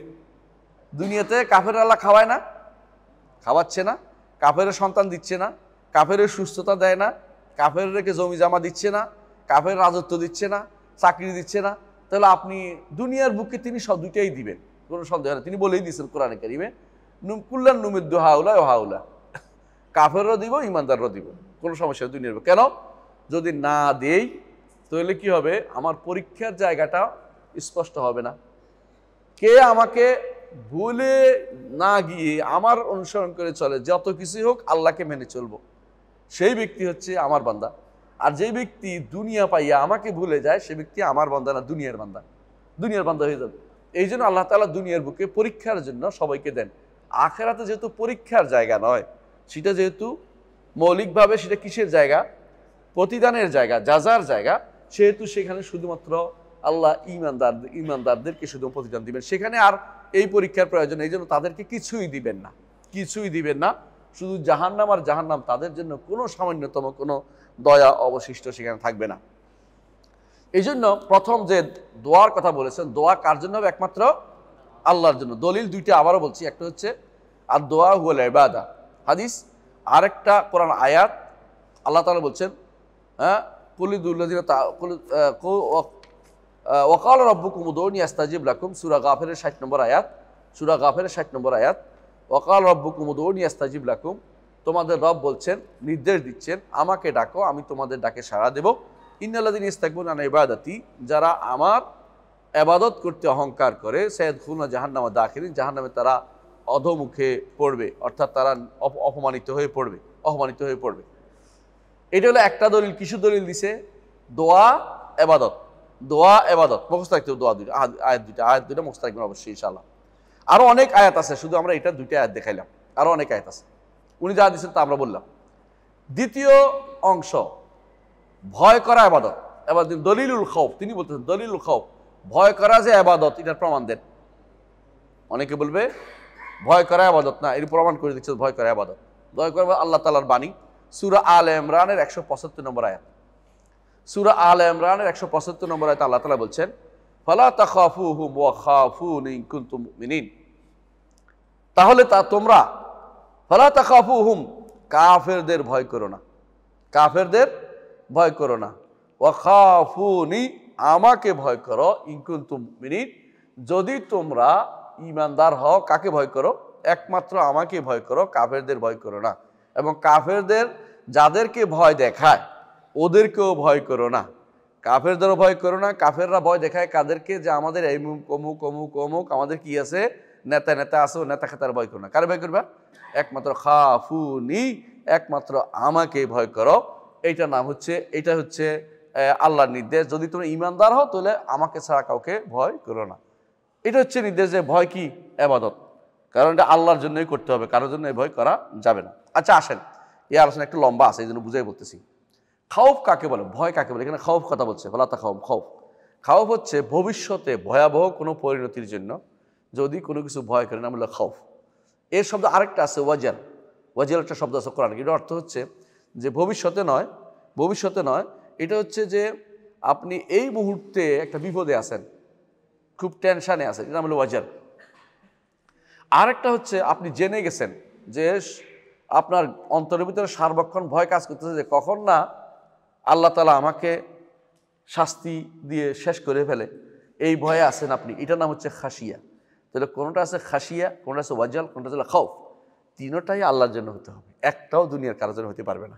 এই জন্য তিনটা জিনিস পুরোপুরি একমাত্র আল্লাহর জন্য হতে হবে। ঈমানদারের অন্তরে সব সময় ভয় কাজ করে, এই তিন রকমের ভয়, যে এখন যে কোনো সময় আল্লাহ আমাকে শাস্তি দিতে পারে, ঈমান হারা করে আমাকে শেষ করে ফেলতে পারে। আমার ঈমান চলে যাওয়ার ভয় বেশি তার। আর দ্বিতীয় ভয় হচ্ছে, তার মধ্যে ভয় আসে ভবিষ্যতে আমাকে আগুনে দিয়ে মারতে পারে। আর একটা ভয় হচ্ছে এটা যে যেই কোনো সময় আমাকে আল্লাহ তাআলা কি অন্য কোনো বড় বিপদে নিক্ষেপ করতে পারেন। 3 রকমের ভয়, যে কোনো ভয়কে আর ইমানদার কি করে? ইমানদার 3 রকমের ভয় তার অন্তরের ভিতরে থাকে। অন্তরে যতক্ষণ পর্যন্ত ভয় থাকবে ততক্ষণ পর্যন্ত এই অন্তর ইমানের উপযোগী, এই অন্তর ইমানের উপযোগী। এখন এই যে কাফেরদের মুশরিকদের ভয় না করতে বলেছে, কারণ কি? কারণ মুশরিকদের পরিচালক কে? আল্লাহ। তো আপনার পরিচালক কে? আল্লাহ। তো আপনি ওদের ভয় করবেন কি জন্য? আল্লাহ যখন ইচ্ছা করেন তখন কি করতে পারেন? ওদেরকে ঘুরিয়ে দিতে পারেন। ওরা একবারে মারতে আসছে, শেষ মুহূর্তে দেখবে যে মারতে পারে নাই। রাসূলুল্লাহ সাল্লাল্লাহু আলাইহি ওয়াসাল্লাম একদিন তিনি লতা পাতার মাঝখানে শুয়েছিলেন এক সফরের মধ্যে। সাহাবায়ে কেরাম তো একটু দূরে, যে যেখানে পারছে এখানে শুইছে। দুপুরবেলা কি জন্য? তিনি ঘুমাইতে, দুপুরবেলা একটু রেস্ট নিতেছেন, যুদ্ধ ময়দান থেকে আসতেছেন। যে যেখানে পারছে শুইছে। রাসূলুল্লাহ সাল্লাল্লাহু আলাইহি ওয়াসাল্লামকে পিছিয়ে আসছে, তার তো শত্রু পিছিয়ে আইসা এক লোকে উঠছে তরবারি, রাসূলের তরবারি নিয়েই বলতেছে, মুহাম্মদ তোমাকে এখন বাঁচাবে কে? মানে বুঝছে ওরা। রাসূলুল্লাহ সাল্লাল্লাহু আলাইহি ওয়াসাল্লাম চোখ তুলে দেখেন যে তরবারি কিসের উপরে? একদম উপরে তরবারি। রাসূলুল্লাহ সাল্লাল্লাহু আলাইহি ওয়াসাল্লাম, আল্লাহ, আপনি হলে বলতে বাঁচাও বাঁচাও দোস্ত বাঁচাও, রাসূল কি বলতেছেন? আল্লাহ। সঙ্গে সঙ্গে তার হাত থেকে তরবারি নিচে পড়ে গেছে। রাসূল উঠে নিয়ে বলেন যে এবার তোমার বাঁচাবে কে? বলে না, আমি তুমি বাঁচাও সে তো আল্লাহকে বিশ্বাস করতেছে না, তার এটুকু ভরসা তার নাই। রাসূলুল্লাহ বললেন যে দেখো, ডেকে আনলেন, দেখো এই ব্যক্তি এই কাজ করেছে। সাহাবায়ে কেরাম তো খেপে গেলেন। তিনি বলছেন না, ছেড়ে দাও, চলে যাক। বলছে আমি ওয়াদা করছি আমি আর কোনোদিন তোমাদের বিরুদ্ধে তোমার পক্ষে বিপক্ষে দাঁড়াবো না। বলছে তুমি তোমার ওয়াদা রক্ষা করো, দাও। ছেড়ে দিয়েছেন তিনি তাদেরকে। রাসূলুল্লাহ সাল্লাল্লাহু আলাইহি ওয়াসাল্লাম দয়ার সাগর, তিনি ছেড়ে দিয়েছেন। কিন্তু এটা তো ভয়ানক কাজ, এ তো হত্যা করতে চেয়েছে। যেটা বললাম, ভয় একমাত্র কার জন্য করতে হবে? আল্লাহর জন্য ভয় করতে হবে। যদি মানুষের অন্তরে ভয় থাকে, অন্তর পরিচ্ছন্ন হবে। যে কোনো সময় ভয় থাকলে অন্তর পরিচ্ছন্ন হবে। ইবনে তাইমিয়া রাহমাতুল্লাহ আলাইহি বলছেন, অন্তরের ভয়ের কারণে আল্লাহর সীমারেখা রক্ষিত হয়। বুঝলেন কিনা? অন্তরের ভয়ের কারণে কিন্তু আপনি এই ইচ্ছা করলেও পাশের জমির কিছু অংশ নিতেছেন না নিজের জন্য। অন্তরে ভয় থাকার কারণে আপনি রাতের অন্ধকারে হারাম কাজে প্রবৃত্ত হচ্ছেন না। অন্তরের ভয় থাকার কারণে আপনি মদ খাচ্ছেন না। অন্তরের ভয় থাকার কারণে আপনি মিছা কথা বলছেন না। এটা অন্তরের ভয়টা খুবই গুরুত্বপূর্ণ জিনিস। এবং তিনি ইবনে তাইমিয়া রাহমাতুল্লাহ বলতেছেন, অন্তরের ভয় যত বেশি থাকবে মানুষের ভিতরে, তত বেশি সে আল্লাহর সীমারেখা রক্ষা করতে পারবে এবং সে আল্লাহ তাআলার সাথে সম্পর্কটা তার মজবুত হবে, আল্লাহর সম্পর্কে মজবুত হবে। এই জন্য তিনি বলতেছেন যে এই 3টে জিনিস, ভয়, আশা, ভালোবাসা, এই 3টে জিনিস কোনো অন্তরে থাকলে অন্তর আর নষ্ট হয় না। এই অন্তর নষ্ট হয় না। এবং যদি এর মধ্যে একটা কমে তো একটাতে একটু নষ্ট ধরে। এই 3টার কোনো একটা নষ্ট হলে, এর অর্থ ভয় নষ্ট হলে অনেক সময় মানুষ কি করে, যায় সে তা করে বেড়ায়। অনেক সময় আপনি তারা আল্লাহর ভয় দেখাইলেও সে বলে আচ্ছা ঠিক আছে, মানে দেখা যাবে। কেন বলছে এটা? কারণ তার মধ্যে আল্লাহর ভয় নেই, আল্লাহর ভয় তার মধ্যে নাই। এই জন্য নবীরা সবসময় বেশি আল্লাহকে ভয় করতেন বেশি।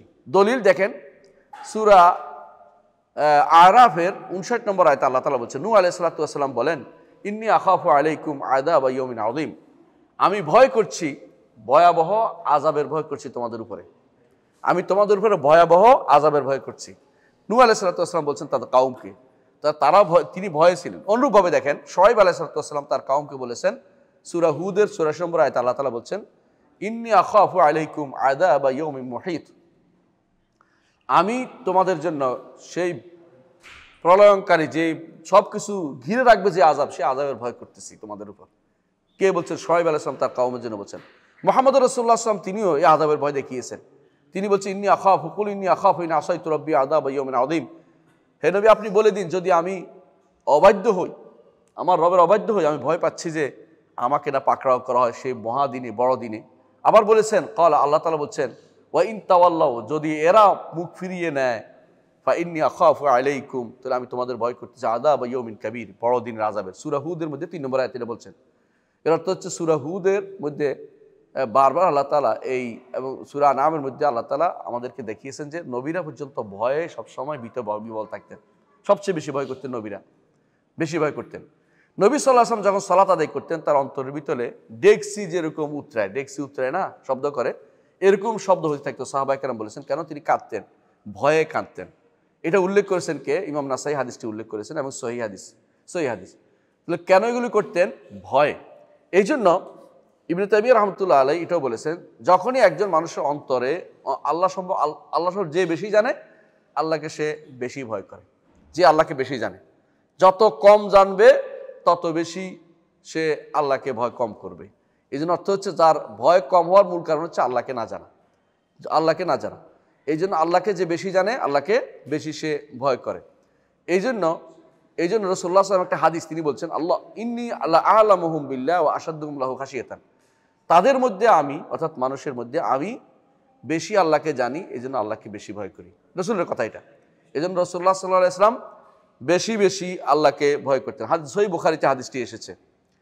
অন্য হাদিসে রাসূলুল্লাহ সাল্লাল্লাহু আলাইহি ওয়াসাল্লাম বলেছেন, লাউ তা'লামুনা মা আ'লাম, আমি যা জানি যদি তোমরা তা জানতে, লা দাহাকতুম কালিলান, কম হাসতে, ওয়ালা বাকাইতুম কাসীরান, বেশি কাঁদতে, ওয়ালামা তালাদ্দাজতুম বিন-নিসা আলাল ফুরুশি, তোমরা বিছানার উপরে স্ত্রীদের সাথে তোমরা আনন্দ উপভোগ করতে পারতে না, ওয়ালা খারাজতুম ইলা সুউদাতি, রাস্তায় বেরিয়ে যেতে তোমরা ভয়ে, তাজআরুনা ইলাল্লাহ, আল্লাহর কাছে আশ্রয় চাইতে, আল্লাহর কাছে মাফ, আল্লাহ উদ্ধার করে বলতে। রাসূলুল্লাহ সাল্লাল্লাহু আলাইহি ওয়াসাল্লাম একটা লম্বা হাদিস বলেছেন ওখানে। কি তিনি বলেছেন? যে আকাশ আওয়াজ করছে, তিনি শুনতে পাইতেন, আমরা তো শুনতে পাই না, তিনি শুনতে পাইতেন। এবং বলছে যে হোক্কা লাহা আন তায়েত, আকাশ করাটা তার জন্য অবশ্যই উপযোগী। কেন? আকাশে এমন কোনো জায়গা নেই যেখানে একজন ফেরেশতা রুকুরত নাই অথবা সেজদারত নাই। তাহলে এর অর্থ এই বিশাল আকাশ আল্লাহর জুনুদ দিয়ে পরিপূর্ণ। আল্লাহ যদি শুধু জুনুদের আবার দরকার থাকতো তাহলে তিনি যথেষ্ট ছিলেন। কিন্তু আমাদেরকে সৃষ্টি করেছেন জান্নাত দেওয়ার জন্য, এবং আমাদেরকে আমাদের দেশের পরীক্ষা করে তিনি জান্নাত দিবেন, নেয়ামত ভোগ করার ব্যবস্থা করবেন। এই জন্য তিনি আমাদের সৃষ্টি করেছেন। শুধু ইবাদতের জন্য আল্লাহর কি আছে? ফেরেশতারা রয়েছে। আল্লাহ বলেছেও তারা যে আমরা আপনার তাসবিহ পাঠ করি, নাহনু নুসাব্বিহু লাকা ওয়া নুকাদ্দিস, আপনার তাসবিহ পাঠ করি, নুসাব্বিহু বিহামদিকা, আপনার প্রশংসা করি, তাসবিহ পাঠ করি। তাহলে এই যে আল্লাহর ইবাদতের জন্য তারা যদি করতে, কেন? তারা আল্লাহকে ভয় করে বেশি। এমনকি জিবরিল রাসূলুল্লাহ সাল্লাল্লাহু আলাইহি ওয়াসাল্লাম যেদিন ইয়াতে গেলেন, মেরাজে গেলেন, একটা বর্ণনা আসছে, হাদিসটা শুদ্ধ, আলেমরা বলেছেন যে যখন আমি দেখেছি যে সিদরাতুল মুনতাহা পর্যন্ত যাইয়া জিবরিল ভয়ে কিসের মতো হয়ে গেলেন? চাটাইয়ের মতো হয়ে গেলেন। চাটাই বুঝেন? পুরাতন চাটাই যেরকম পড়ে থাকে, জিবরিল এইভাবে পড়ে রয়েছে, আর ওঠার মতো অবস্থা নেই, এত ভয়ে আছেন তিনি। আল্লাহকে বেশি জানে বলে বেশি ভয় করেছেন। এই জন্য রাসূল নিজে বলেছেন আমি বেশি জানি, এই জন্য বেশি ভয় করি, আল্লাহকে বেশি ভয় করি। এই জন্য আল্লাহকে ভয় করা হচ্ছে আল্লাহর আনুগত্যের একটা পথ। যারা আল্লাহকে ভয় করে না তারা ইবাদত করতে পারে না, ইবাদত করতেও আসে না, দূর দূরান্তে বসে থাকে, সারাদিন বসে থাকে। ইবনে তাইমিয়া রাহমাতুল্লাহ এই জন্য বলছেন যে যদি কেউ আল্লাহকে জানে, ইলম হচ্ছে আল্লাহর খাশিয়াতের একটা মূল অস্ত্র। যে কেউ আল্লাহকে জানবে সে ব্যক্তি অবশ্যই আল্লাহকে ভয় করবে। আল্লাহকে জানলে আল্লাহকে ভয় করবে, আল্লাহকে জানা। এই জন্য আল্লাহ তাআলা কোরআনে কারীম বলেছেন, দেখেন, ইন্নামা ইয়াখশাল্লাহা মিন ইবাদিল উলামা, আলেমরাই শুধু আল্লাহকে ভয় করে। এই জন্য যে কেউ আলেম বলে বিবেচিত আল্লাহকে ভয় করে নাই, বুঝবেন যে সে আলেম না। যদি সত্যিকার আলেম হয়, আল্লাহর ভয় তার মধ্যে থাকবে, এবং সে চিন্তা করবে যে আমার প্রতিটা মুহূর্ত হিসাব দিতে হবে আমাকে, যা ইচ্ছা তা করতে পারি না আমি। এই ভয়ে সে সারাক্ষণ কম্পমান থাকবে। সে ব্যক্তি সত্যি আল্লাহকে ভয় করেছে। যে ব্যক্তি আল্লাহকে ভয় করবে সে ব্যক্তি প্রবৃত্তির অনুসরণ করবে না, প্রবৃত্তির অনুসরণ করে হতে পারে না। সুতরাং অন্তরের মধ্যে যদি আপনার প্রশান্তি আসে, বুঝতে হবে যে আপনি প্রবৃত্তির অনুসরণ থেকে দূরে আছেন। আর যে ব্যক্তি অন্যায় করতেছে আর প্রবৃত্তির অনুসরণ করে যাচ্ছে, অন্তরের প্রশান্তি আছে, বুঝতে হবে আল্লাহকে ভয় করে নেই। আল্লাহকে ভয় করলে প্রবৃত্তি অশান্তি থাকতো মনের ভিতরে, যে আমি এটা অন্যায়টা কেন করলাম। সঙ্গে সঙ্গে তওবায় প্রবৃত্তি হইতো, আল্লাহ তার তওবা কবুল করতেন। রাস্তা হারিয়ে ফেলে মানুষ, যদি আল্লাহর ভয় হারিয়ে ফেলে, রাস্তাও হারিয়ে ফেলে। সুতরাং ইমানের এই ভয়ের জায়গাটুকু আমাদের সবসময় মনে রাখতে হবে। এই জন্য দেখেন, যারা আল্লাহর ভয় করে, আল্লাহ তাদেরকে আখিরাতে তাদেরকে অনেক সম্মানিত করবেন। কারণ দিন দুনিয়া তাদেরকে আল্লাহ দেখাইয়ে দিচ্ছেন। আল্লাহ বলতেছেন সূরা হুদের 103 নম্বর আয়াতে আল্লাহ তাআলা বলছেন, সূরা হুদের 103 নম্বর আয়াতে আল্লাহ তাআলা বলছেন, ইন্না ফি যালিকা লাআয়াতান লিমান খাফা আযাবাল আখিরাহ। যারা আখিরাতের আযাবের ভয় করে তাদের জন্য আল্লাহ তাআলা দুনিয়ায় যে সমস্ত চিহ্নাদি দিয়েছেন, চিহ্ন কি? অমুক জাতিকে ধ্বংস করেছেন, অমুক জাতিকে ধ্বংস করেছেন, এগুলির মধ্যে তারা চিহ্ন খুঁজে পায়, নিদর্শন খুঁজে পায় যে আমার উপর তো আযাবটা আসতে পারত। আজকে আমি একজনকে দেখলাম, সুবহানাল্লাহ, তার একটা হাত নাই, একটা হাত নাই। কথা বলছে হাত নাই, মানুষের হয়তো কোনো কার অ্যাক্সিডেন্ট হয়েছে, পরে শুনলাম তাকে বিদ্যুতে স্পৃষ্ট হয়েছে, শুধু হাত যায় নাই, তারপর সে মাথাটা তুলে দেখলাম যে মাথার মগজ এগুলি সবগুলি গলে এরকম হয়ে গেছে। জীবিত আছে, সে বলতেছে আমাকে এখন হাড় বদলাইতে হবে, এগুলি নইলে জীবিত রাখার উপায় নেই, কয়েকদিন পর পরে আমার এগুলো নষ্ট হয়ে যাচ্ছে। আপনি কি চিন্তা করে দেখছেন কত বড় নিদর্শন আপনার জন্য দিয়েছে যে আপনি এরকম বিপদ হইতে পারতো, কিন্তু আল্লাহ তাআলা আপনাকে উদ্ধার করে দিয়েছেন। আমি তখন একজনকে বললাম যে এই দোয়াটা পড়া দরকার, বেশি বেশি করে। রাসূলুল্লাহ সাল্লাল্লাহু আলাইহি ওয়াসাল্লাম বলেছেন, কেউ যদি কোনো বিপদগ্রস্ত ব্যক্তি দেখে তখন যদি এটা পড়ে যে আলহামদুলিল্লাহিল্লাযী আফানি মিম্মা ইবতালাকা বিহি ওয়া ফাদ্দালানি আলা কাসীর মিম্মান খালাকা তাফদীলা, এটা যদি মন থেকে পড়ে এবং অর্থ বুঝে পড়ে তাহলে আল্লাহ তাআলা তাকে আর এই বিপদে ফেলবেন না। বিশাল ব্যাপার এটা। কিন্তু এর অর্থ হচ্ছে আপনি বুঝতে পারছেন এই ভয়টা কেন আসবে, আপনার আসবে এই জন্য যে আমিও তো এই বিপদে পড়তে পারতাম, আল্লাহ আমাকে উদ্ধার করেছে। এই জন্য আল্লাহ তাআলা বলছেন যে এই যে নিদর্শনগুলি মানুষদেরকে আমি বিভিন্ন জায়গায় ধ্বংস করেছে, ধ্বংসস্তূপগুলো পৃথিবীর এখনও আছে, ধ্বংসের জায়গাগুলো, এগুলো আমাদের যারা আখিরাতকে ভয় করে, আখিরাতের আযাবকে ভয় করে তাদের জন্য এগুলো একটি নিদর্শন। আর আখিরাতে যারা এই আল্লাহকে ভয় করবে, আখিরাতে আল্লাহ তাদের জন্য জান্নাত রাখবে। আল্লাহ বলেছেন ওয়ালিমান খাফা মাকাম রাব্বিহি জান্নাতান, সূরা আর রহমানের 46 নম্বর আয়াতে বলছেন ওয়ালিমান খাফা মাকাম রাব্বিহি জান্নাতান, যে কেউ আল্লাহকে ভয় করে দুনিয়ার বুকে চলবে, আখিরাতে তার জন্য দুটি জান্নাত রয়েছে, দুটি জান্নাত রয়েছে। এবং আল্লাহ তাআলা এটাও বলেছেন যে জান্নাত যাওয়ার জন্য কারণ বলছে সূরা নাবার মধ্যে, সূরা নাজিয়াতে পড়ছেন আপনারা 40-41 নম্বর আয়াতে আল্লাহ তাআলা বলছেন ওয়া আম্মা মান খাফা মাকাম রাব্বিহি, আর যে কেউ তার রবের সামনে দাঁড়ানোকে ভয় করবে যে আমি কিভাবে উত্তর দেব, আমার এই কাজের উত্তর দিতে হবে আমাকে, যে ব্যক্তি ভয় করবে ও নাহান নাফসা আনিল হাওয়া, প্রবৃত্তির ডাককে ছেড়ে দিয়েছে। হ্যাঁ, সিগারেট খায় নাই, মদ খায় নাই, হারাম কাজে যায় নাই, হারামের দিকে যায় নাই, অন্যায় কাজে প্রবৃত্ত হয় নাই। দুনিয়ার মানুষ যেখানে দুনিয়া পাওয়া নিয়ে ব্যস্ত, হালাল হারামের কোনো তোয়াক্কা করছে না, সেখানে সে একমাত্র আল্লাহর ভয়ে সেখান থেকে বিরত আছে। আল্লাহ তাআলা বলছেন ফাইনাল জান্নাতা হিয়াল মাওয়া, জান্নাত হলো তার ঠিকানা, জান্নাত হলো তার ঠিকানা। সুতরাং একজন মানুষ অবশ্যই কিসে গুরুত্ব দিবে? আল্লাহর ভয়কে গুরুত্ব দিবে। তবে ভয় এমন যেন না হয়ে যায়, ভারসাম্য যেন হারিয়ে না ফেলে। তিনটা জিনিস রাখতে হবে আমরা বলে থাকি, একটা কি? ভয়, আশা এবং ভালোবাসা। এই তিনটার মধ্যে অবশ্যই তাকে ভারসাম্য বজায় রাখতে হবে। একটা পাখি যেমন নেভিগেশনের জন্য তিনটা জিনিস লাগে, তার শরীরটা ধরেন একটা ভালোবাসা, আর দুই পাশে দুইটা আশা এবং ভয়, এটা ধরেন, তাহলে আপনি নেভিগেশন সুন্দর দুনিয়াতে চলতে হলে তিনটা জিনিস লাগবে। এই জন্য সালফে সালেহিন বলেছেন, ইবনুল কাইয়িম রাহমাতুল্লাহ আলাইহি বলেছেন, বা সালাফরা এটাই বলতেন, যে কেউ একমাত্র ভালোবাসা দিয়ে ইবাদত করে সে জিন্দিক, আর যে ব্যক্তি শুধু ভয় দিয়ে ইবাদত করে সে হারুরি বা খারেজি, আর যে ব্যক্তি আশা দিয়ে ইবাদত করে সে মুরজি। বরং তিনটা দিয়ে মিলিয়ে যে ইবাদত করতে পারবে সেই ব্যক্তি হচ্ছে আল্লাহর সঠিক বান্দা।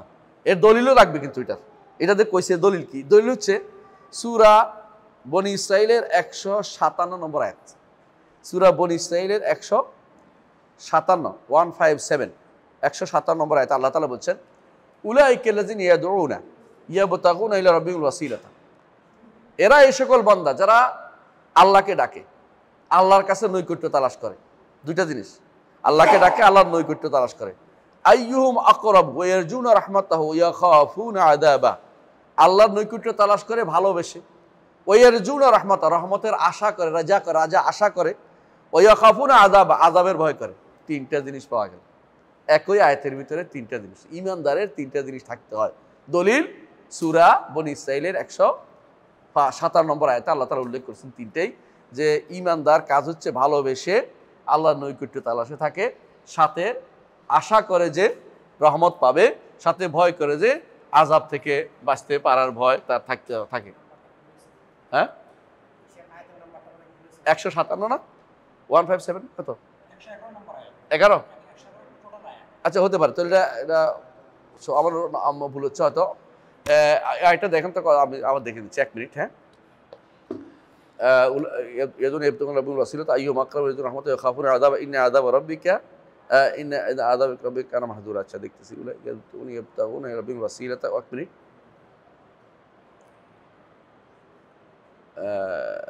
ইয়াবতাগুনা ভুল হচ্ছে না, দেখতেছি এক মিনিট। ইয়াবতাগুনা পাইছি, ঠিক আছে। না 157 নয়, এটা শুধু 57, শুধু 57, শুধু 57, 100 না, এক ভুল হচ্ছে, শুধু 57 নম্বর আয়াত। তাহলে 57 নম্বর আয়াত সূরা বনী ইসরাঈলের 57 নম্বর আয়াত, 57 নম্বর আয়াত, এক নাই, এক ভুল হচ্ছে। হ্যাঁ, তো 57 নম্বর আয়াতে আল্লাহ তাআলা এটা বলেছেন যে অবশ্যই তাদেরকে এই তিনটির মধ্যে ভালোবাসা, আশা এবং ভয়ের মধ্যে তার জীবনটা কাটবে। এটা অবশ্যই ঈমানদারদের কাজ, ঈমানদাররা এটাই করে বেড়ায়। এখন আপনি বলতে পারেন যে ভয় তো আমরা অনেক কিছুতেই করি না? বাঘ দেখলে ভয় করি না? এটা কি শিরক হবে নাকি? না, ভয় মানুষ চার রকমের ভয় আছে। এক রকমের ভয় ইবাদত। সেটা কোনটা? যে ব্যক্তি যে আল্লাহর আযাবের ভয় করে গুনাহ থেকে বেঁচে আসছে, এটা ইবাদত। আল্লাহর আযাবের ভয় করে গুনাহ থেকে বাঁচছে, সেটা ইবাদত, এটা সওয়াবের কাজ। এটা ঈমানের সর্বোচ্চ একটা স্তরের অন্তর্ভুক্ত। সূরা আলে ইমরানের 14 নম্বর আয়াতে আল্লাহ তাআলা বলছেন যালিকা লিমান সূরা অন্য আয়াত সূরা আল্লাহ তাআলা বলছেন, সূরাটা কি? যালিকা লিমান খাফা মাকামি ওয়া খাফা ওয়াঈদ ওয়াস্তাফতাহু ওয়া খাবা কুল্লু জাব্বারিন আনিদ মিন ওয়ারাই জাহান্নাম ইউসকা মিন মাইন সাদিদ ইয়াতাজাররা ওয়া লা ইয়াকাদু ইউসিবু ইয়াতিল মাউত মিন কুল্লি মাকান। আয়াত নম্বরটা কত আমি দেখতেছি, এক মিনিট বলে দিচ্ছি। ওয়া খাফা ওয়াঈদ,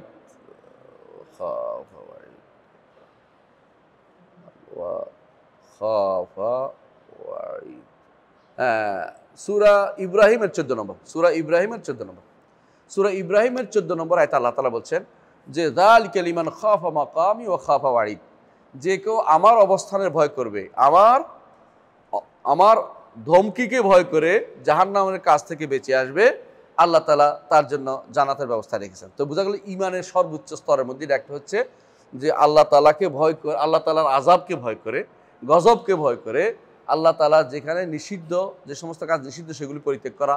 এই ভয় নিষিদ্ধ না, এই ভয় দরকার। আল্লাহকে ভয় করা দরকার, আল্লাহ যেটাকে ভয় করতে বলছে এটাকে ভয় করা দরকার। বুঝে আসছে দুইটা জিনিস, এই দুইটা ভয় করা দরকার। আর একটা ভয় আছে, সেটা হচ্ছে মানুষ যেগুলি সাধারণ দুনিয়াতে ভয় করে, যেমন বাঘ দেখলে ভয় করে না, সাপ দেখলে ভয় করে, এইগুলি নিষিদ্ধ না, কারণ এগুলিতে ভয় করা যাবে। এর প্রমাণ হচ্ছে সূরা কাসাসের 21 নম্বর আয়াতে আল্লাহ তাআলা বলছেন, সূরা কাসাসের 21 নম্বর আয়াতে আল্লাহ তাআলা বলছেন ফাখারাজা মিনহা খায়ফান ইয়াতারাক্কাব। মূসা যখন দেখলেন যে ভয় দেখাইলো তাকে, যে লোকেরা তোমারে খুঁজতেছে, তিনি পালাইলেন ওখান থেকে। কি জন্য পালাইলেন? ভয়ে পালাইলেন। এই ভয়টা স্বাভাবিক ভয়। এই স্বাভাবিক ভয় শরীয়তে নিষেধ করা হয় নাই, এটা থাকবে মানুষের ভিতরে। এই ভয়ে কোনো নিষেধাজ্ঞা নেই, নিষেধ সমস্যা নেই। কয়টা ভয় গেল? দুইটা ভয়। 3 নম্বর ভয় হচ্ছে মানুষ অন্য কারো কারণে ভয়টা করছে, অন্য কারো কারণে ভয়টা করছে, কিন্তু আল্লাহর অন্য কারণে সে ভয় করে আল্লাহর ইবাদত ছেড়ে দিছে, এটা হারাম হচ্ছে, শিরক হয়নি। যেন একজন মানুষ ধরেন যে একজনের ভয়ে সে কি মসজিদে জামাতে আসলো না, যে ওখানে গেলে যদি আমার কিছু জিজ্ঞাসা করে, যদি এটা করে, যদি কোনো বলে যে তুমি তো তাহলে কি জঙ্গি হয়ে গেছো, মোতাওয়া হয়ে গেছো, তাইবে না, এই ভয়ে আসো না, তো এটা হারাম কাজ হচ্ছে। কারণ মসজিদে আসা তার দরকার, জামাতে নামাজ পড়া তার দরকার। কথা বুঝতে পারছি? এই সমস্ত জায়গাতে পালানো জায়েজ নাই। যুদ্ধের ময়দানে যায় নাই কেন? যে আমার মেরে ফেলবে আরেকজনে, এটাও এই ভয় হারাম, জায়েজ নেই। ভয়ে মরে যাওয়া জায়েজ নেই। বুঝে আসছে কথাটা? এটা হচ্ছে কি হারাম জায়গা, এই ভয়টা হারামের জায়গা। দলিল সূরা আলে ইমরান 175 নম্বর আয়াত, আমরা আগে বলেছিলাম। সেটা কি? আল্লাহ তাআলা বলছেন যে এরা ইন্নামা যালিকুমুশ শায়তান ইউখাউফু আউলিয়া, শয়তান তার বন্ধুদের ভয় তোমাদেরকে দেখায়, যে তোমাদের শয়তানের বন্ধুরা আসতেছে তোমাদের শেষ করে ফেলবে, অমুক দেশের লোক, অমুক দেশের লোক। আল্লাহ তাআলা বলছেন ফালা তাখাফুহুম ওয়া খাফুনি ইন কুনতুম মুমিনিন, ঈমানদার হলে এই কাজটা তোমরা করতে পারো না, ঈমানদার হলে এই কাজটা তুমি করতে পারো না। এটা কিন্তু শিরকের একটা প্রকারের ভিতরে, কিন্তু মূল শিরক না, এটা হলো কারণ, শিরকের একটা কারণ, শিরকের ভিতরে পতিত করে। এমন সময় এটা কামালুত তাওহীদের বিপরীত। কিন্তু যেই শিরকটা, যেই ভয়টা শিরকের ভিতরে সরাসরি, এটা হচ্ছে গোপন ভয়। গোপন ভয় কিটা বুঝেন কিনা?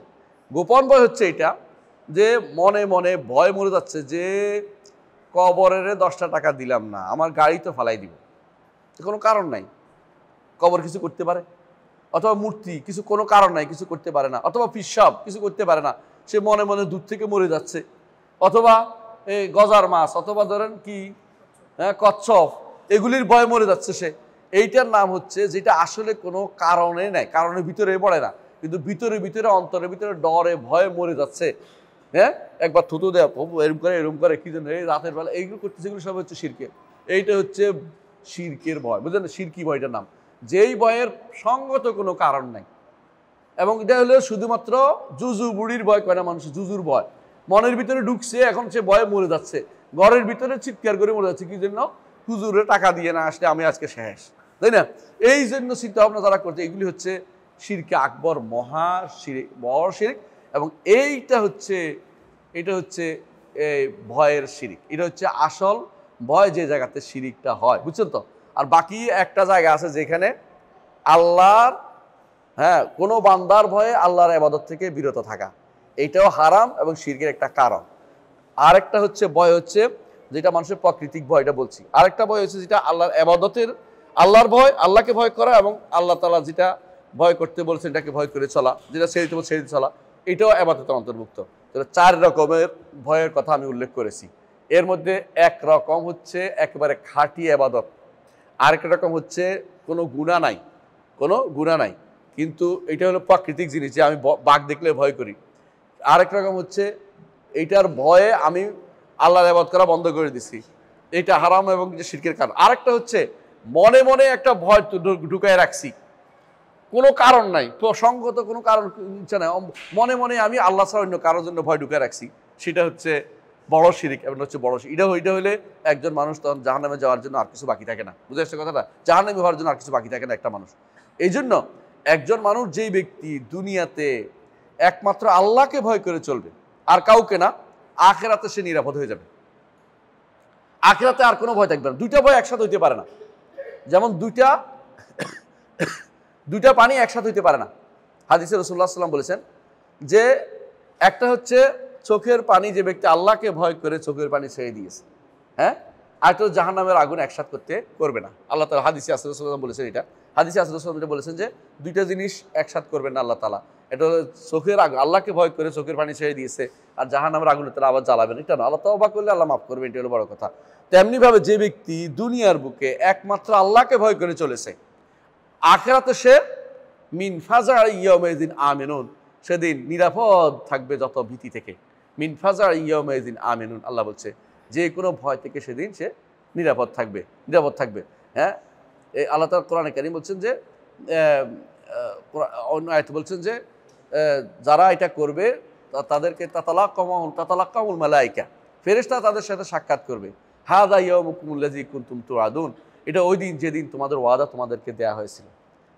তো বোঝা গেল যে দুনিয়াতে যারা আল্লাহকে ভয় করে চলবে, আল্লাহর ভয়ের যেগুলো নিষেধ করেছে আল্লাহ ওগুলি ছেড়ে দিবে এবং অন্য কাউকে ভয় করা থেকে মুক্ত থাকবে, সে ব্যক্তি আখিরাতে যে কোনো রকমের ভয়াবহ অবস্থা থেকে সে মুক্তি পাবে।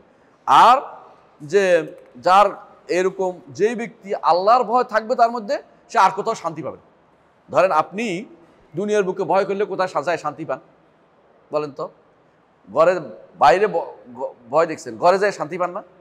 আর যে ব্যক্তি সত্যি সত্যি আল্লাহকে ভয় করবে, সে আল্লাহর কাছে আবার যাবে, অর্থাৎ আল্লাহ তুমি ছাড়া তো আমার বাঁচার জায়গা নেই, আমি তো ভয় করতেছি, এখন আমার জাহান্নাম থেকে ভয় করতেছি, জাহান্নাম থেকে ভয় করলে কার কাছে যাবো?